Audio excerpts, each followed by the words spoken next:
মুখ্যমন্ত্রী মমতা বন্দ্যোপাধ্যায় স্পষ্ট বলে দিয়েছিলেন রাজ্যের সরকারি কর্মীদের বিরুদ্ধে কোনো ব্যবস্থা নিতে দেবেন না তিনি। রাজ্যের 4 অফিসার সহ মোট 5 জনের বিরুদ্ধে অভিযোগ ওঠার পর এমনটাই বলেছিলেন মুখ্যমন্ত্রী। তবে বুধবার রাজ্যের মুখ্য সচিব মনোজ পান্থকে ডেকে বুঝিয়ে দিয়েছে যে ওই 5 জনের বিরুদ্ধে ব্যবস্থা নিতেই হবে।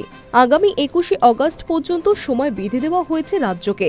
রাজ্যের 2 ইআরও, 2 এইআরও এবং 1 ডেটা এন্ট্রি অপারেটরের বিরুদ্ধে ভোটার লিস্টে ভুয়ো নাম তোলার অভিযোগ উঠেছিল। অভিযোগ ছিল অফিসাররা তাদের আইডি শেয়ার করেছেন অস্থায়ী কর্মী হিসেবে কাজ করা ডেটা এন্ট্রি অপারেটরদের সঙ্গে। তাদের সাসপেন্ড করার ও তাদের বিরুদ্ধে এফআইআর করার সুপারিশ করেছে কমিশন। সেই ব্যবস্থা না হওয়ায় বুধবার পান্থকে তলব করা হয়েছিল দিল্লিতে। বারুইপুর পূর্বের electoral registration officer Debottam Dutta Chowdhury, ওই কেন্দ্রের এইআরও তথাগত মণ্ডল আর ময়নার ইআরও বিপ্লব সরকার এবং ওই কেন্দ্রের এইআরও সুদীপ্ত দাসের বিরুদ্ধে অভিযোগ ওঠে। এছাড়া সুরজিৎ হালদার নামে এক ডেটা এন্ট্রি অপারেটর বিরুদ্ধেও এফআইআর এর নির্দেশ দেওয়া হয়েছিল। গত সোমবার রাজ্যের তরফ থেকে জানানো হয় এইআরও সুদীপ্ত দাস এবং ডেটা এন্ট্রি অপারেটর সুরজিৎ হালদারকে কমিশনের কাছ থেকে অব্যাহতি দেওয়া হয়েছে।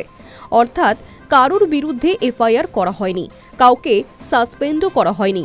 চিঠিতে আরও বলা হয়েছে যে এই সমস্ত অফিসারদের কাজের ক্ষেত্রে অনেক বেশি চাপ থাকে, তাই কর্মীদের সঙ্গে আইডি শেয়ার করে থাকেন। সূত্রের খবর, কমিশনের দেওয়া চিঠির নির্দেশ কেন কার্যকর হয়নি সেই নিয়েই ফুল বেঞ্চের প্রশ্নের মুখে পড়তে হয়েছে মুখ্য সচিব মনোজ পান্থকে। 4 অফিসারের বিরুদ্ধে শাস্তিমূলক ব্যবস্থা নেওয়ার কমিশনের নির্দেশের প্রেক্ষিতে রাজ্য সরকার এখন কি পদক্ষেপ করেছে তার রিপোর্ট সহ তুলে ধরতে হয়েছে মুখ্য সচিবকে। বৈঠকে উঠে এসেছে আইনি এখতিয়ার সংক্রান্ত ইস্যু।